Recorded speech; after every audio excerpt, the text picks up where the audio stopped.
Welcome to Hats, Chats and Giggles podcast. Join us to listen to the stories, voices and secrets that make our community so special. Together we will dive into the stories of the people who call Hattersley their home.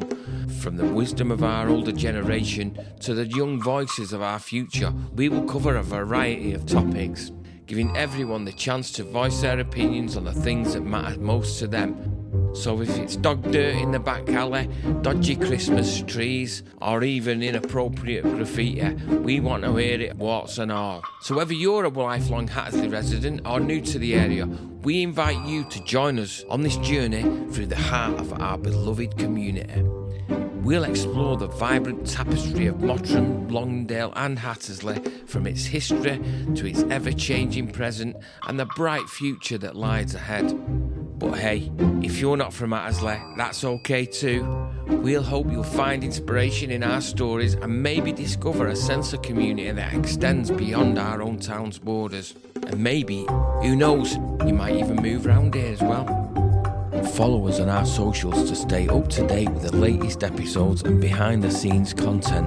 So if you have a story to tell, if you've got views on any of our content or even a joke you want to share, then drop us a voice note on 07365 223 720. That's 07365 223 720. Turn on, tune in, and rip the knob off to Hats, Chats and Giggles podcast.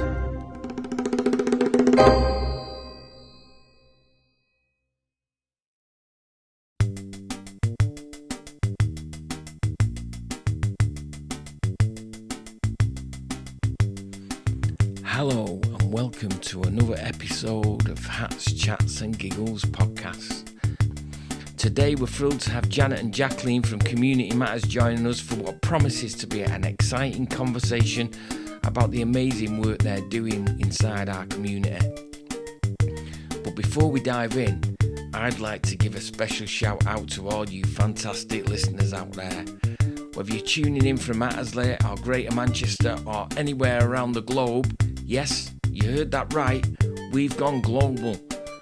We are amazed to have listeners from 12 different countries, including Spain, the United States, Australia, Singapore, Sweden, France, Greece, Cape Verde, Turkey, India and Hungary. Your support means the world to us, so sit back, relax and get ready for some great chats and plenty of giggles. Beryl, put the kettle on. Anyway, listener, before we get started, I'd just like to read a few messages we've been receiving in the inbox. Beryl's been busy there.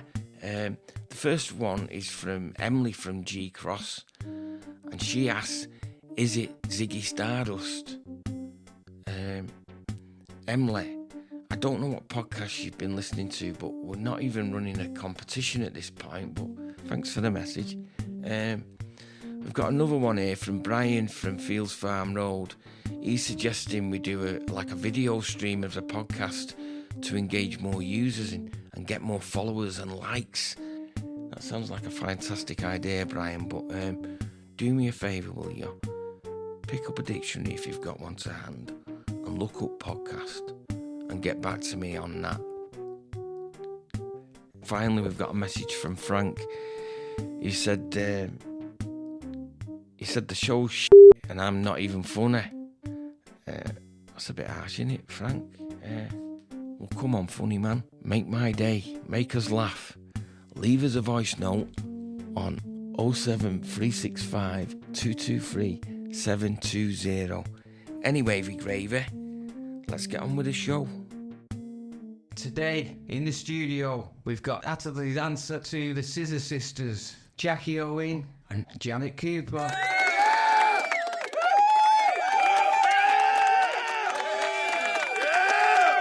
Yeah. They're going to be talking to us about their community interest company, Community Matters. Good afternoon, or good morning, should I say. Good morning. Thanks for coming in. Very welcome. Thanks for inviting us. To start off, thank you for all the work that you do in the community. Tell us about Community Matters then. What's Community Matters? Community Matters is a constituted community group that Janet and myself set up following the COVID pandemic, we decided that had shown us that there was quite a lot of gaps in services that we felt that we could be filling. And as councillors, because Janet was a councillor at the time, we're not able to access funding. But as a constituted community group, we could. So Community Matters was born out of that. Yeah, because there was a fair bit of funding around at the time to bring things on. But as Jacqueline said, we weren't able to actually access it. So we said, right, well, we need to find a way that we can access, because we could see how much it was needed within this community, ourselves included. We'd all had a really bad time during the pandemic, but we'd done the best we can, but we felt we needed to move that forward. So tell us a bit more about your constitution, your group. Who makes up Community Matters then? Well, Janet's the chair. I'm the secretary, the treasurer and secretary kind of stroke. We have the church warden from St Barnabas sits on our steering group, and Janice. And Sue Ayres from the food bank, the manager of the food bank, she sits on our steering group as well, so that they have a say in what's going on and they're keeping an eye on what's going on, but also because we're using St Barnabas facilities a lot of the time, and the food bank are based here as well. So, and also we have Sam Powers from Onward Homes. They're the registered social landlord. She's one of our advisors. Yeah. And she sits at the side of that because she's got a different role, and she's one of their social investment specialists. I've been down there on Fridays at the meeting point at St Barnabas, and it's like a hive of activity, and I think it's quite a warm environment. It's nice seeing all them different people coming together for a good cause. What involvement have you had in that? I think most of our involvement has been with the bread and butter thing, which came into Hattersley a few years ago. Most of my engagement has been since it's been at St Barnabas, a little bit while he was at the hub. And it's just brought a lot of people together. Not only is it a place to get your food, the bread and butter, because you pay for it, is a hand up, not a handout. But it's also become part of people's safety network. Yeah. We chat about people, we chat about things that have gone on. At the end of the pandemic, when people were struggling for coats, because people said, well, sometimes we buy our new, in inverted commas, winter coats from the charity shops, but they were all shut. So we put a shout out for coats, put a rail out and said, if you've got anything in the wardrobe that, like me, I'm going to slim into, but I never have. There's quite a few of them, I'm sorry to say. But we said, whatever you've got, bring up. And within, a day, the rail was full. So we could help people. And then we've got lots of things like that going on. We still got the rail. It's still out there. It still brings in a little bit of money, but helps people. At the time, we also had the uniform people, caring and sharing. Yeah. Helping with school uniforms. That's mostly gone now to schools because they do their own, but at the time they weren't. Yeah. We've had tabletop sales. So we've been able to, we've worked very closely with Tesco, the community champion there, Sonia, and the manager, Tom, who give us stuff like end of line and stuff like that, which we then been able to sell, which has made a big difference to people, particularly when we've been able to sell things around about Christmas. So, a toy that may be £10 or £15, we're selling for £3 or £5, so that makes a big difference. It allows people to purchase some of those things. And we have actually, I think during the pandemic, we actually did acquire from all over the place different toys and stuff so that everybody could have, one big gift, two small gifts and a book kind of thing, so that families were able to have something to give to their children. I know you don't run the bread and butter thing, but just tell me, so how does it work, the bread and butter? How does that actually work? Do you have to be unemployed to go there, or do you have to be referred? Or? No, it's not means tested at all. You can apply to join the scheme. It's within this postcode area of Longdendale, although we do a little bit of outreach if people are stuck. You sign up for the scheme, and then once you're accepted on, what normally happens, you get a text usually on a Tuesday to say whether you want your order or not, and you have to respond to say you do. And then hopefully you'll be on the list. Sometimes it's oversubscribed. Recently it hasn't been, so that's been really good because we don't like turning anybody away. And you come along and you pick your 3 bags of food up, an ambient bag, fresh fruit and veg, and then a chilled bag that comes on the chilled van. It arrives, we unpack the van, and then the bags are packed, and then we start serving approximately 1:30, and then we finish at 2. But there are several people who have, with a larger family, who have a double order. So I think it's £8.50 at the moment for a single order. So it's just double that. It varies every week.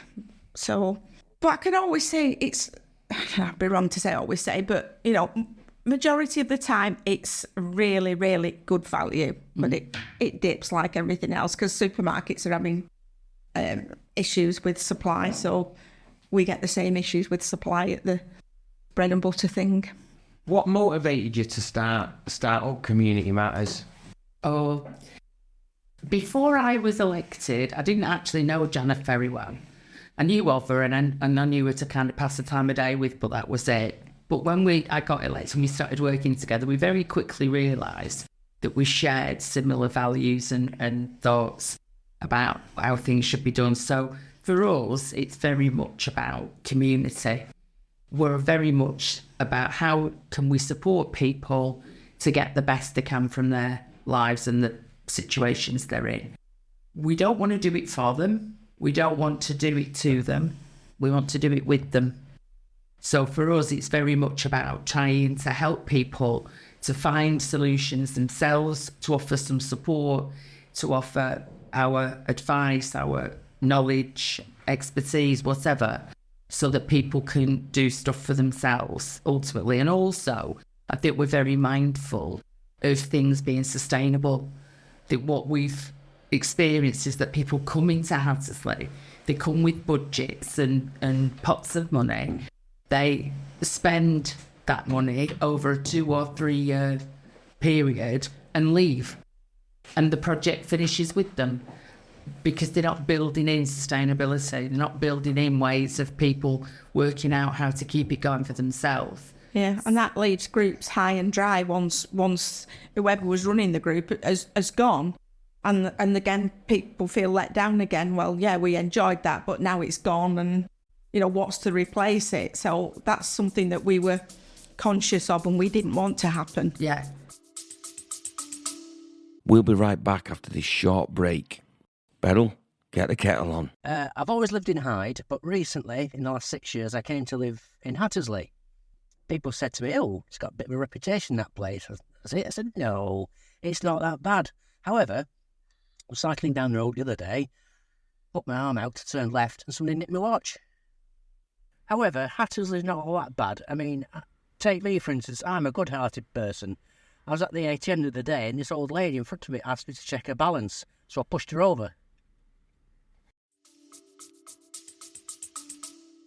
Beryl, can you shut that door? I can hear the kettle. Sorry about that, folks. What specific projects then and programmes are you involved in supporting in the community? I think one of the major ones has been the wellbeing bags. And I think you're more qualified to talk about that, Jacqueline, because you've been more involved than I have. So we had some sanitary products that were given to us at the meeting point by the district nurses and the school nurses from the local doctor's surgery. And that was some funding that they'd got, and it was running out, and they came and said, you need to see if you can source some other funding. So I started looking at it, put in an application to Action Together, and speaking with Dawn from Action Together, she was saying, oh, maybe if you put in an application for toiletries as well, you might be able to get some money for that. So we put it in, not really expecting to get it, but hoping that we'd at least get some for sanitary products. Fingers crossed we were. Yeah, as usual. And quite honestly, much to my surprise, they actually gave us the money, and it was £6,000. So we got the money. So what we've actually managed to do is distribute over 600 bags. In each bag, there's been a box of washing tablets for your clothes, a bottle of washing up liquid, a spray cleaner and a cloth, a bottle of shampoo, body wash and some toothpaste. The thinking being that if your clothes are clean, your body's clean, your house is clean, even if you're struggling with the cost of living and the day-to-day difficulties that people are having, you would at least feel that maybe a bit better about managing it all, and that it would help with your self-esteem and your mindfulness and whatever. So that was the thinking. The bags have been distributed mainly through our primary schools, through our doctor's surgeries, through the church groups and some community groups across the whole of Longdendale, so that we actually have 8 schools. We've got 7 primaries and a high school, so that accounted for a big chunk of them. We've had fabulous feedback from families, from the head teachers have said we took 20 bags and they're saying we could have given out 40 more. If you've got any more, let us know and whatever. So we've come to the end of that project now. And the day after I'd sent in the evaluation and got a message back saying that it was great, sent lots of pictures and lots of testimonials and whatever, they sent me an email saying the funding's open again and do I want to reapply? So I've just submitted another application, but this time I'm looking to do it differently so that myself, Janet and Gary Ferguson, one of our counsellors, who's been brilliant in helping to do the shopping, that we won't have to do it, and that we'll kind of pass that responsibility to the schools who, they've all said that they've got the capacity to do that. So hopefully, fingers crossed, we'll get the funding again and we'll continue with that project. And working with the schools, they're the ones that know which families are most in need, because they work with these children all the time. Whereas sometimes we'll talk to a family that are okay at the moment, but then things go worse, or vice versa, where the schools are the most appropriate place for that to go. Right, well that's interesting, because my next question was going to be, how do you identify the needs within the community? But you just answered that by going through the schools, which seems like common sense. We're really good on common sense. Yeah. We try to apply that to everything. Yeah. And just to say that the other routes of the GP, the community groups, the churches and faith groups, meant that we could look at older people as well and vulnerable adults, and it isn't just focused all solely around families and young children, so and that's what, if we get the funding again, we're going to split it, so we will hold back an amount that we will still shop and do, so we can all still support those people in our community as well. So do you collaborate with other organisations other than the schools and the church, or is there any other organisations or individuals that you work with in the community? Yeah, so we've worked with Prime Active Communities. We've provided some care bags of a different nature, I suppose, for some of the girls. They were doing a girls' project, and we provided some notebooks for them to write down their feelings and things. We provided some toiletries and some nice little extras, again looking at trying to improve people's self-esteem and their self-worth. We've also worked with Mind, so we've got them here now at the Old Air Cadet Hut, running projects, and that's been really beneficial to our community. We work with the food bank as really an addition to, and we've also got Mind Matters here every 2 weeks. So there's an awful lot going on that we try and tie things together so they're not in isolation. So what's Mind Matters then?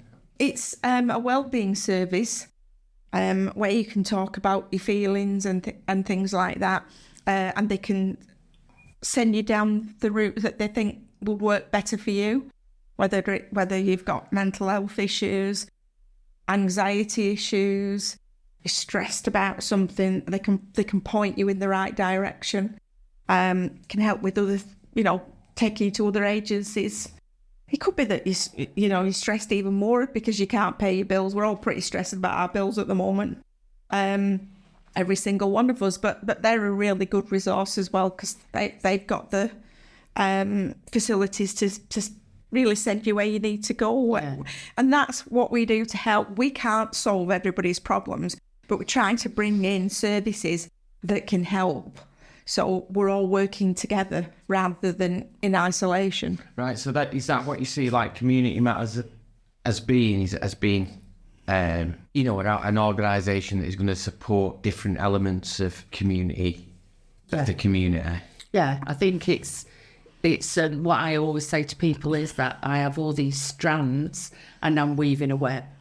So my thing is that, and what we do a lot is we'll meet somebody and we'll be talking to them about what they're particularly doing, and we think, oh, hang on a minute, we know somebody else is doing something similar, and if they work together, they might be able to do something a bit more, sustainable, or something that will be a bit more useful, or whatever. Just a simple thing is, recently they had the health champions. Grenville from the champs was making jam, and I've got a friend who has just started a small community interest company, and she's going to be doing some foraging and that kind of thing, and she's going to be setting up workshops and stuff. She's got a family-owner farm on the border of Mottram and Broadbottom, and she's got public footpaths across her land. And what they've decided is they're going to fence a part of it off, and they're going to have a food pack. So they're actually going to grow food so that people will be able to go up and plant something, grow something, take something else. So you take some carrots but you've planted cauliflower or whatever. So, and then there's the Hattersley projects that have got little allotment plots. So when I'm sat thinking, oh, hang on a minute, these people could come together.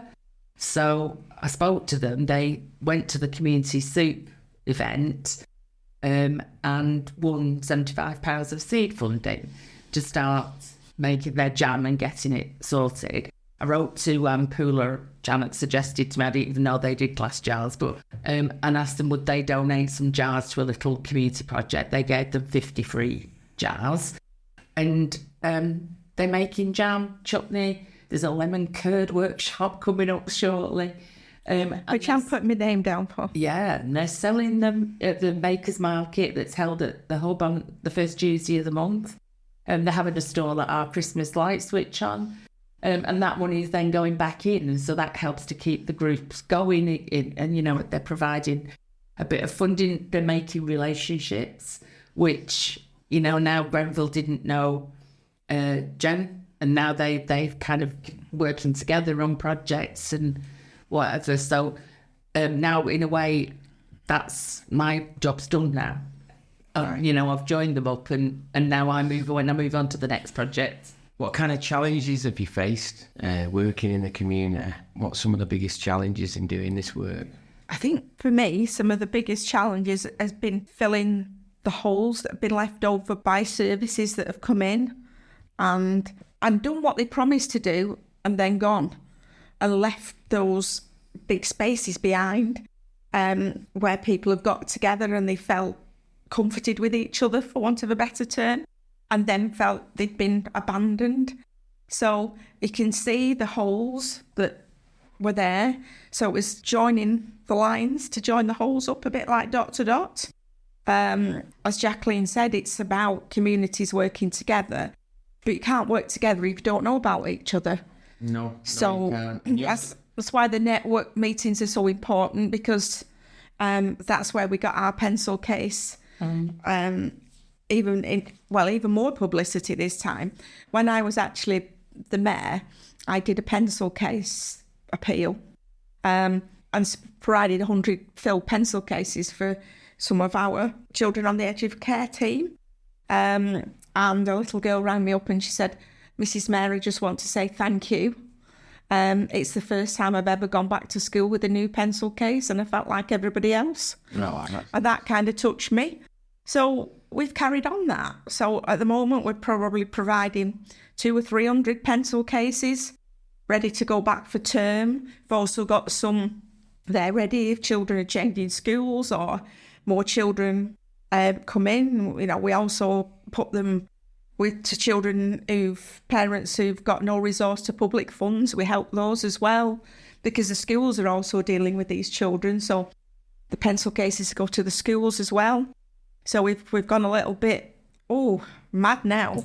We've got lots of companies who really want to get involved. We've got the Yorkshire Building Society who've come on board. Findel, our local educational supply, they're actually, as well as getting involved in the pencil case appeal, they're also sending volunteers up on a Friday to help bread and butter and things like that. So it's a case of as many people being involved as we can, more the merrier. If there's anyone out there listening who wanted to either make a donation or even come up with some area where they might want your support, how would they get in contact with you? Have you got are you on social media or what? Yeah. Well, I'll leave Jacqueline, because she's much better than I am, so I'll leave that to Jacqueline. Yeah, we've got a Facebook page, which is called Community Matters. So if you do Facebook, you can look at us there. And we've also now got an email address. So our email address is community.matters@gmail.com. So if anybody wants to get in contact, they can send us an email. And for anyone who's listening, you can find all these in the podcast description if you want to get involved. What's the future? Have you got anything coming up? Have you got anything coming up? What are your plans for the future then? Yeah, we've got a Christmas plan for teenagers, young people, that we're going to put together some toiletry sets. I was doing some research recently that was saying that 9 million adults in the country are currently living in hygiene poverty, 1 in 5, which is a shocking statistic. And it was particularly saying that young people struggle when they don't have toothpaste and toothbrushes, because that really impacts on their self-esteem. So we're going to put together some kits of toiletries that we're going to distribute through a variety of places. And then we'll be aiming more at young people. Yeah. So I've put the funding bids in again for the care bags going forward. And we're always looking for ideas and ways to support the community, and in ways that they can either sustain themselves, or because there's an issue with funding. A lot of the funding, as you'll be aware, you can get it once and then you can't often apply for it again until sometime afterwards. So we have to be creative. I suppose that's the thing. As we come to an end of this discussion on community matters in Attersley, it's evident that the dedication and efforts of individuals like yourself are what pull this community together. And evidence of that can be seen on a Friday at St Barnabas Church. I can't remember what it's called. The meeting point. At the meeting point. Thanks for that, Janet. Evident at the meeting point. And just while we're on that subject, can you just tell me a little bit more about the bread and butter thing there? How did all that come about? How did all that start? Well, we've been running in Hattersley now for a few years, and it was Emma Layla that brought it here. Right. She was using one of the hubs, and she thought, well, Hattersley needs to have one of those. Up till then, I'd never heard of the scheme, but she pushed for the scheme, and it's been running ever since, and it's been a massive boost to Hattersley and the surrounding area. Some of our families will say they don't know how they managed it before, and like I say, the great thing is we've been able to wrap services around it, and that's made a huge difference. Even to the we call it the table. We have a table on Friday where people bring bits and pieces, really good as new stuff, and we have a donation box. People take what they need, put a donation in. That feeds back to St Barnabas towards the meeting point, towards the gas and electric, and which we're all struggling with, because we need to keep this place open. It's the hub of our community, and we're just so thankful that they've allowed us to be here and work with us. and they are understanding the needs of our community, and especially our new vicar, Sam, has been really, how can I say, he's been really enthusiastic to work with us, which has been fantastic. And I'm hoping to speak to Sam at some point. What other stuff goes on Friday there then at the meeting point? The food bank, which is the Trussell Trust food bank, they are open between 10 and 11. So the volunteers get there a bit earlier and set up, and that so people who are referred through their GPs or through a social worker or a care team or whoever can go along when they're in crisis and get food for the next few days. And then what we've encouraged is that they then get people signed up to bread and butter so that they can move out of that crisis into something that's more stable, so that they can get signed up, so they know they'll help them to do that, because you need to register online. And if people are struggling with their not having a phone or they can't afford the top-ups or whatever, then they'll actually help them to do that. And they provide other advice. So, and then they finish at 11 and bread and butter steps in then, and we do as we've described. And we're there till about 2 o'clock.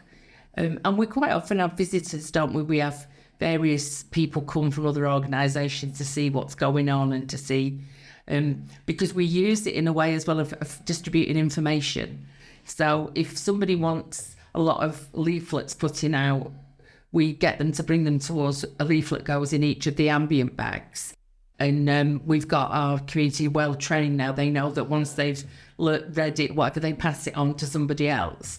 So it's a way of disseminating information across the community about events or services or whatever. So last week we put in the Christmas light switch on, a flyer for that, and a booklet for older people about keeping well in the winter. So they went out last week, so we can spread information. And the good thing about doing that is we know that everybody's not on Facebook and social media, but that's actually hard copy. That's the word I'm looking for. Right. So and they can pass it on so that we can reach even more people. We know that basically can reach the people who are on social media, but there's an awful lot who aren't. So we reach for them as well. Yeah. So it makes a huge difference. Just before we finish, can I just say that thanks to Janet's banging her drum, and then I joined in when I was elected and came along with my trumpet, that the bread and butter thing is now extended in Tameside, and there are 5 other projects. So with some of the COVID recovery money, the council decided to pay for a van. So they spent the money on that, which then becomes self-funding, because the 850s every week are what pays for the staff and the petrol and whatever. So now in 5 other areas that are the most deprived areas in Tameside, there's now a bread and butter thing as well. So, and that was because Janet kept pushing it, and Janet was shouting about it on her own. I joined in. We did a joint presentation. We invited people to come and visit. Only 1 came. But we kept banging the drum and blowing the trumpet. And in the end, and now, so it's now making a big difference in 5 other communities. Right. So what they do in Attersley. Others follow. Yeah. Others follow. Yeah. Well, listen, thanks for coming in. You're welcome to stick around. Beryl's in the kitchen. She's going to make a brew in a bit. But just remember, listeners, right, the strength of our community lies in its unity and its collective action, whether it's through volunteering, supporting local initiatives, or simply being an engaged member. Every contribution matters, and let's continue to work together and promote unity in the community. Beryl, I said unity. Keep your clothes on. Really? So let's continue to work together and nurture our connections and build a brighter future for Hattersley, Mottram, Longdendale and the universe. Thank you to all who are dedicated to the betterment of our community. Your efforts make a massive difference. You've been listening to Chats podcast. Thanks for listening. Tune in turn on, and rip the knob off. Do you know how bad that is? We didn't do the big thank you. Hold up, folks. We're not gone yet. There's always a little bit more. Always forget something. Probody's nerfect, especially on that Chats podcast. Would you like to do... I know you've got something else to say. Who would you like to give some thank yous out to? Yeah, we obviously don't do this in isolation. We don't work, it's not just down to the two of us. We might coordinate some stuff, we might come up with some ideas, but there's lots of people who are contributing to the community effort in Hattersley and Londondale. So I'd like to say a big thank you, and if I forget anybody, that's not intentional, but to Tom and Sonia from Tesco, to Reverend Sam, Janice and the congregation at St Barnabas Church, to Sam Powers and the Onward Home staff, to Tameside and Glossop Mind, to the Trussell Trust, the Food Bank, Sue and Des, all the volunteers and everybody at the bread and butter thing, to Dawn Acton from Action Together, to Mark and Charlotte and the team at PAC, to Hattersley Projects, the Friends of Hattersley Station, Catherine from Everyone's Game, Hattersley Health Champions, and all of our schools and everybody who's doing their bit for the people. Yeah, big shout outs to you. Just before we go, I'd like to give a big shout out to Tiddles the cat and Lucky the goldfish, still hanging in there. See you later, folks. Thanks for tuning in. Mashed potatoes.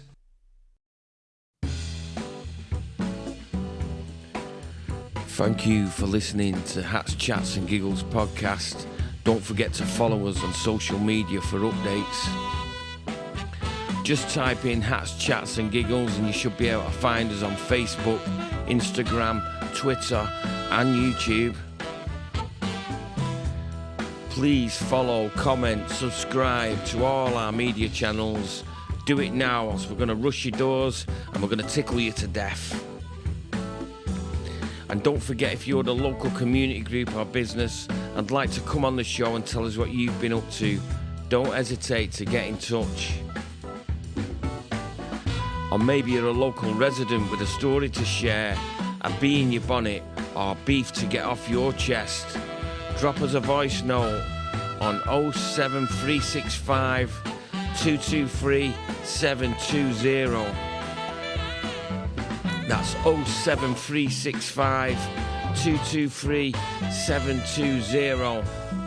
Until next time, folks, hate less, love more, make peace, not war, and tell your grandma thanks for the rabbits. Turn on, tune in, and rip the knob off to Hats, Chats and Giggles podcast. Peace.